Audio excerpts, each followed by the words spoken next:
Ton train démarre dans 3 minutes. Tu as parcouru 100 mètres depuis l'école, mais l'école est à 900 mètres de la gare.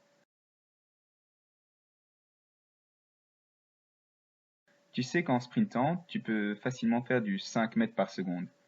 Alors est-ce que tu l'auras ce train? Pour répondre à ce genre de questions existentielles, il va te falloir un peu de physique. Donc arrêtons le temps et voyons comment on peut mettre en équation le mouvement rectiligne uniforme.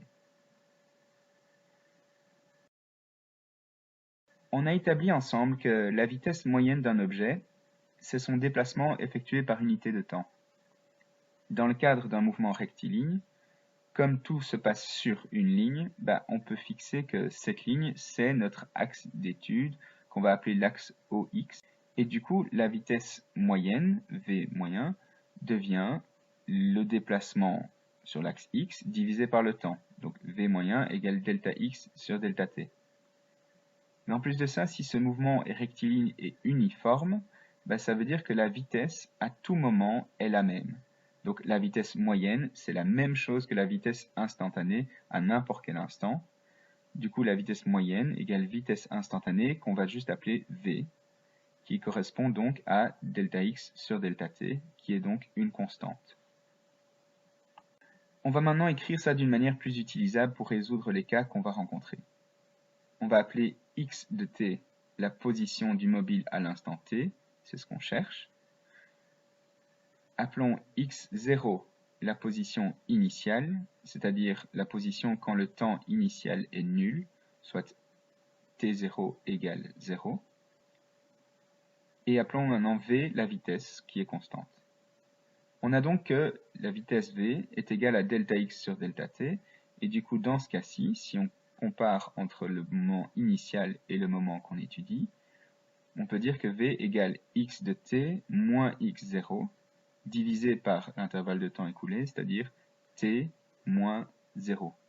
Ça, on peut donc reformuler pour dire que la vitesse fois le temps est égale à x de t moins x0. Et donc, maintenant, si on isole x de t, on a l'équation que x de t est égal à x0 plus v fois t. Et ça, c'est l'équation de position dans un mouvement rectiligne uniforme. Et ce type d'équation devrait nous rappeler quelque chose en fait. On a une fonction, x de t, qui dépend d'une valeur constante, x0, et qui est directement proportionnelle à la variable t.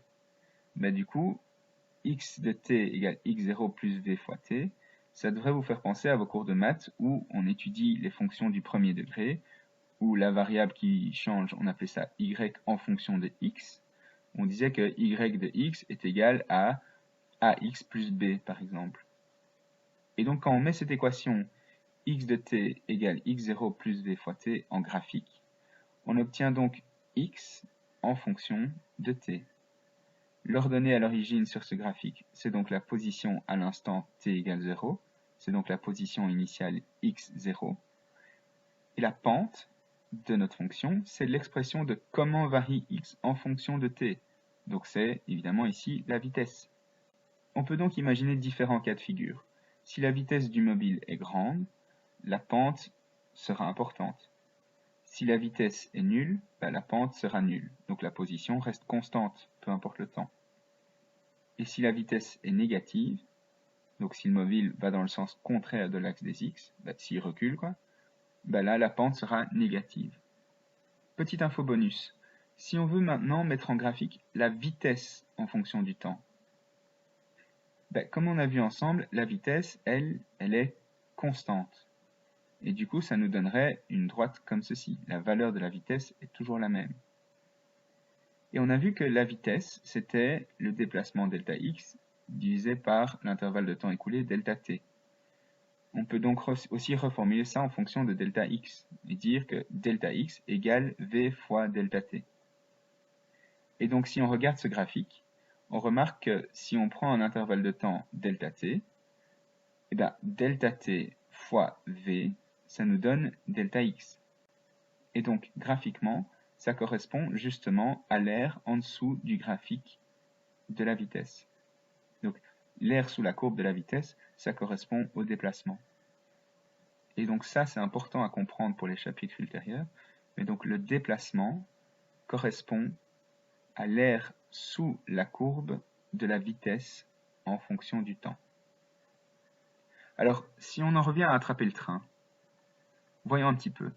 On a dit qu'il te restait 3 minutes, donc c'est-à-dire 180 secondes, à courir avec une vitesse de 5 mètres par seconde, et que tu as déjà parcouru 100 mètres depuis l'école. Et tu veux savoir si tu sais parcourir les 900 mètres totaux dans le temps imparti. Donc, maintenant on a notre équation de position, x de t est égal à x0 plus v fois t. Maintenant, on n'a plus qu'à injecter nos variables dedans. La position après 180 secondes, elle est égale à la position initiale, 100 mètres, plus la vitesse, 5 mètres par seconde, fois le temps restant, 180 secondes. Et si on calcule cette valeur, ça nous donne que la position est égale à 1000 mètres. Et donc, avec les 180 secondes qui restent, tu peux arriver à une distance totale de 1000 mètres. Or, on avait vu que l'école ne se trouvait qu'à 900 mètres de la gare, donc c'est bon, tu l'auras ton train, bravo, tu peux même souffler un peu.